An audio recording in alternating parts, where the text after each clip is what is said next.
naman. Hindi ako naglagay ng top box eh. Patay speedometer, baka mag-speeding tayo. Naka-silencer ako ngayon para tumahimik naman kahit konti. Bye. Tulog ka pa? Matutulog ka? Bye.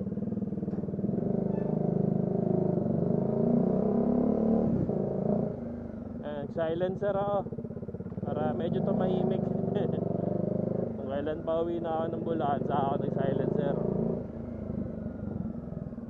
Single cylinder lang kasi to. Hindi maganda sa tenga pag naka sobrang ingay.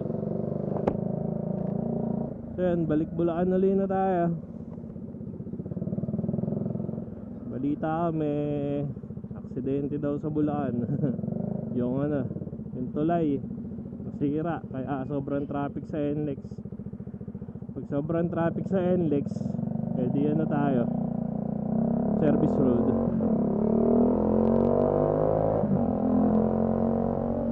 Sanay naman tayo sa service road eh. Dati ko nagsa-service road buwan-buwan. Dahil naka-NMAX ako dati papunta dito sa Batangas. Kaya walang problema. Open ngayon kasi traffic. Open. Open yan.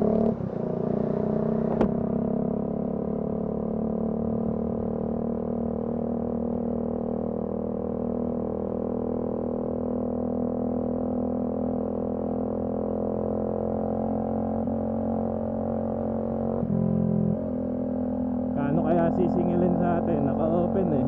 Lahat ay entry. Wala akong wala silang may scan sa akin.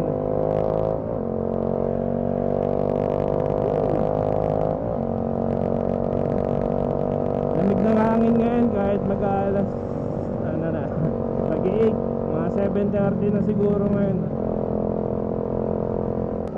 Ito yung kinalabasan ng ng headlight na pinaggagawa ko sa motor. Okay naman. Kahit pa ba pakita ko sa inyo mamaya. Nagbabalak din mag retro na headlight. Ito pwede na to. Ito yung sinasabi ko sa inyo, yung style sa MT-07. Yung lumang MT-07, nasa handlebar yung speedometer nya.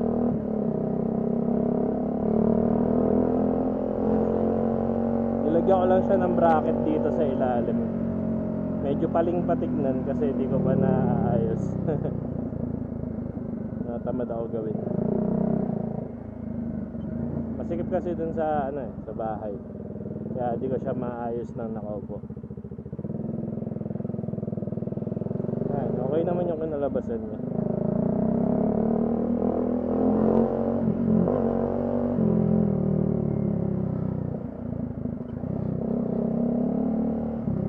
Sa mga magtatanong kung mabibrate ba, kung mabibrate ba yung handlebar dahil nilagay ko dito yung bracket, ang sagot dyan hindi. wala namang vibrate na kamukha nung nakakabit pa yung headlight. Ngayon okay naman siya, hindi siya ganun ka vibrate. Pero syempre may vibration pa rin yan dahil to single cylinder. Alam niyo naman pag single cylinder ma-vibrate. Pero di siya kasing vibrate nung stock pa yung headlight. Ayun, kaya pala lagi ko naririnig yung headlight na maingay kasi yung na ito, diba may tornilyo to sa ilalim. Yung pinagtitornilyohan niya basag na pala. Hindi ko alam kung ano ginawa ng dating may-ari dito. So yun, basag na pala yung case ng niya, speedometer. Kaya ang ginawa ko, pinutol ko na, tapos nilagyan ko ng bagong tornilyo. Ayan. Kaya kung gusto ko ibalik yung stock, pwede ko pang maibalik. May bago na siyang tornilyo. baka di ko na ibalik sa stock. Hindi ko talaga trip yung headlight niya. Pero ang mahal ng headlight na yun, brand new 17K, 17,000 kay kay Berting. Sa mga naka-Dominar, kilalang kilala yan si Berting. Lahat ng kailangan nyo sa Dominar, makukuha nyo kay Berting.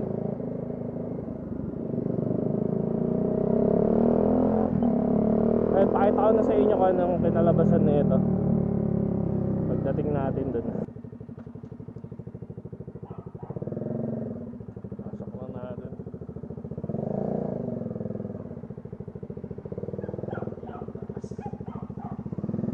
Sabit yung side mirror, ganito lang yan.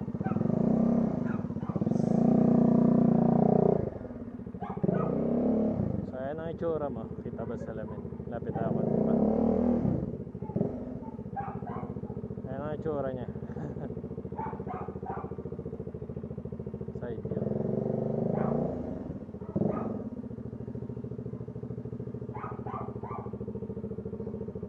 Ayan, okay naman.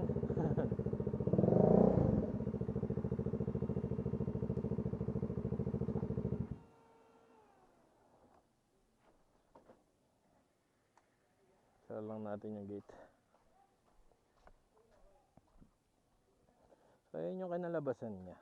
Ikutan natin.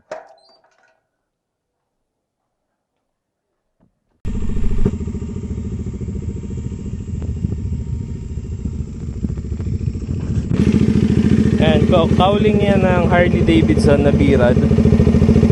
So ano siya, pang maingay. So ano siya, pang 5-inch na headlight lang yung Harley. Eto 7-inch yung headlight, kaya masyadong malaki. Kaya ang ginawa ko nung una, ang tagal ko siyang ginawa, di ko siya maipasok kasi ganyan lang siya kaliit eh. And medyo ni-stretch ko siya, kaya kung mapapansin nyo, para siyang bukaka. Tapos nung naipasok ko na siya, nung na-stretch ko, di ko siya maitingala, nakayukulan talaga yung ilaw niya. As in, baba lang talaga yung naiilawan. Ginawa ko, tinabas ko dito. Kaya kung mapapansin nyo ng malapitan na yan, pero sa malayo di naman halata.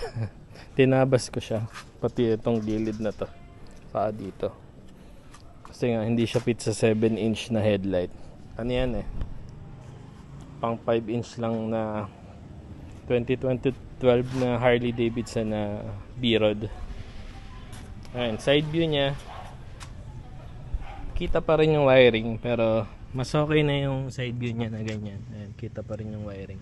At least pag may problema, kaya kong kapainan, di na binubuksan. Pero pinili ko pa rin siya kaysa dun sa visor na yung pataas. Ang sagwa kasi, pag yung retro na visor, diretso lang yun, ganyan. So dito sa taas, kita ko pa rin yung yung wiring. E pag itong ganito, di nakita yung wiring, di ba? So ito, binilan ko lang siya ng bracket, tig to 250 ang isa. Bale, naka-sale, nabili ko pa rin ng nasa 300 lang, may discount. Ayan, 360 na bracket. Kasi naiikot to eh, itong pahaba na to. Pwede mo siyang iikot 360. Ayan. Eto, pininturahan ko lang. Ayan, nababakbak nga. Kasi lang, boss nilang na pintura. Tapos walang primer. Ayan, wiring niya. Eto, wala na yung tornilyo dito kasi nga pinutol ko. Biyak to eh. Pati yung dalawa dun sa loob, biyak din yan. Kaya ginawa, pinalitan ko ng tornilyo. Binaklas ko siya. Pinasaan ko ng bagong tornilyo. Kaya okay na. Ano lang yan, inspired lang yan ng MT-07 kasi wala pa akong pambili ng MT-07 pero okay naman, di ba yung kinalabasan kasi yung dito, pag dito kasi yan nakalabas yung bracket sa ilalim. Eto, pag dito sa handlebar, maganda-ganda tignan kahit pa paano. Ayun, bilog na side mirror kasi bilog yung headlight. Ano pa ba pwede palitan dyan? Ito, yung kulay ng gulong, papaitim ko na lang o kaya gold, pero mas maganda itim eh. Itim na lang natin yan. Tapos yung tambucho, ayun, pinalitan ko yung AC, papalitan ko ulit kasi di ko trip yung tunog eh. Tapos pa-repaint ko na rin siguro ng ano, magandang kulay. Papangitan kasi ko dito eh. Repaint na to ng dating may-ari dito, original eh. Gara. Ayun, tignan nyo yung logo. Pinunturahan din ng logo. So yun. Batanggalin ko na yung logo. Tapos pag gloss block ko na lang to. So ito, gloss block din. So okay na yun. May pang daily bikes ka na naka-expressway. Ang mahalaga naman naka-expressway ka eh. So yun, hanggang dito na lang. Sana nagustuhan niya. Ayun na, update na rin kay Dominar na. Naka-gold chain na rin yan ng DID. Ayan, ikutan natin ulit.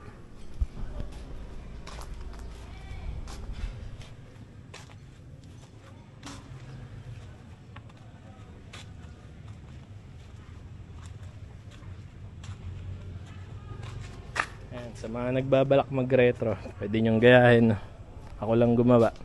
Pero yung wiring pinagawa ko yan syempre. Di ako sanay mag-convert eh. Iba kasi yung wiring ni Dominar. Yung socket kailangan palitan. Pakita ko na rin pala sa inyo yung ilaw niya. No? So ayan, may DRL siya. Ayan. Mapapansin nyo dun. DRL. May passing pa rin yan kahit paano. Ayan. Dalawa yung kulay niya. Pwedeng dilaw, pwedeng puti. Pero puti yung pinalagay ko. Diba dalawa yung switch ni Dominar? Pag gusto mong DRL lang dito. Ayan o. Ayan.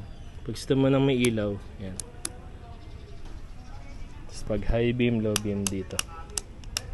Kasi dalawa yung switch nga ni Dominar. Pwede mong patayin yung ilaw. Para DRL lang yung makikita sa umaga. Kaya nga day... Ayan. Basta day running light. So yun. Sana nagustuhan niya. Sa mga trip mag retro dyan.